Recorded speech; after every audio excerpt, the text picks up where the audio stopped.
All right, hello and welcome. Today, we are cracking the code on the Railway Recruitment Board's NTPC exam.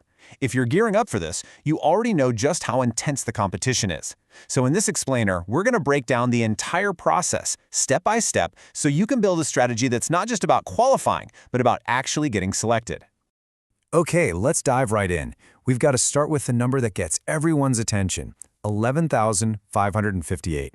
That's the huge number of vacancies up for grabs. And, a number that big, it's a massive opportunity that pulls in literally lakhs of hopefuls from all over the country. But here's the reality check, the one critical stat that so many people miss. Even though hundreds of thousands of people will pass that first stage, only a tiny fraction, we're talking just 3 to 4%, actually make it through the second stage and get selected. So what's going on here? This isn't just about competition. It's because the exam itself fundamentally changes. So, what does this entire journey, this selection gauntlet, actually look like? Let's map out the whole thing, from the day you fill out your application right up to the final appointment. You can think of the whole process like a giant funnel. It kicks off with the first computer-based test, CBT-1, which is just a screening test. Then comes the big one, CBT-2, the test that actually decides your merit.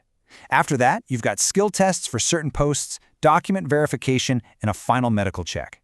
Each step filters people out, but the biggest leap, the place where most candidates get stuck, is right between Stage 1 and Stage 2.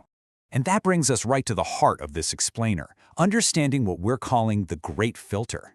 See, CBT-2 isn't just a harder version of the first test. No way. It's a completely different animal, and knowing that is absolutely key to your success. Okay, so the most crucial point is understanding their purpose. CBT-1 is basically a gatekeeper. Its only job is to screen out the non-serious candidates from that massive pool of applicants. Your goal is just to get past it, but CB2? That's the main event. This is the merit decider. Your score here determines your final rank and whether or not you get that job. It's everything. Now this is where it gets really interesting. Look at the time pressure here.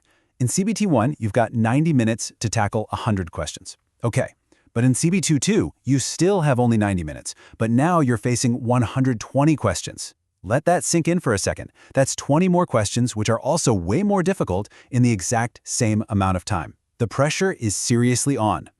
And this chart just brilliantly illustrates the strategic shift you have to make. The subject weightage changes completely.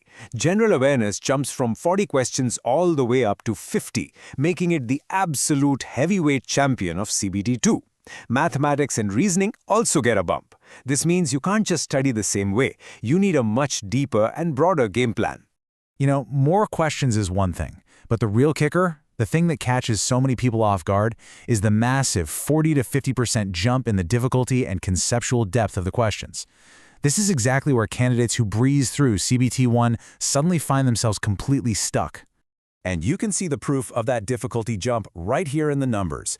The typical cutoffs for CBT-1, the screening test, usually hover around 55 to 65%.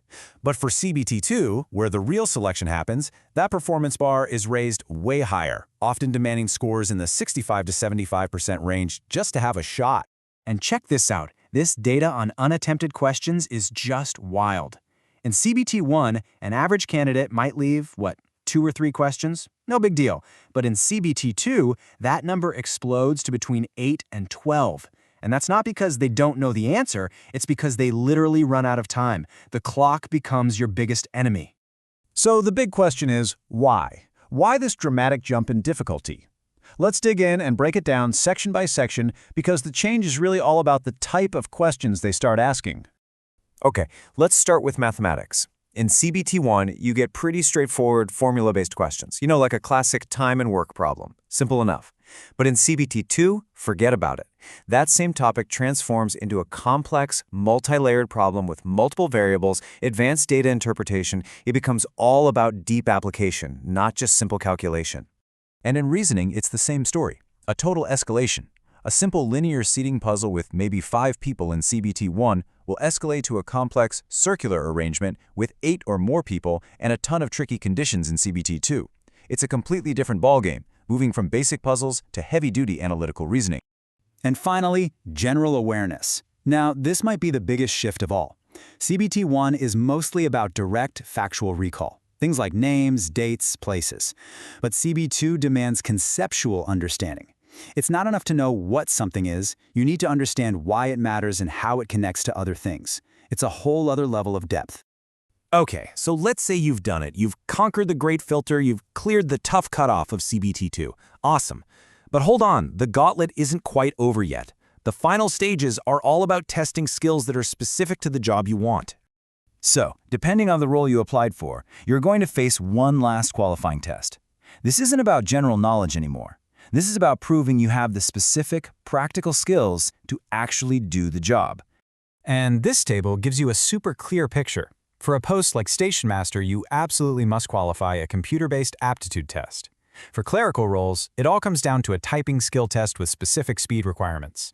And for other posts, like a goods-trained manager, clearing CBT2 is pretty much the last major academic hurdle you need to cross. Now for the most important part of this entire explainer. What does all this mean for your preparation? How do you take all this information and build a plan that's designed not just to qualify, but to actually win a spot? So, here's the big takeaway. You've got to think of your preparation like a car with 2 gears. Gear 1 is for CBT1. It's all about speed, accuracy, and mastering the basics. But the moment you pass that test, you have to shift into Gear 2. This means immediately ramping up your practice intensity by 2 or 3 times, shifting your focus from simple formulas to complex problem solving, and expanding your general awareness knowledge to cover a full year in detail. You absolutely must treat CBT2 as a completely different exam. So I'll leave you with this one question to think about as you plan your studies. Is your preparation strategy built merely to pass the screening test, or is it built to dominate the selection test? Answering that honestly is going to define your entire journey. Thanks so much for joining this explainer.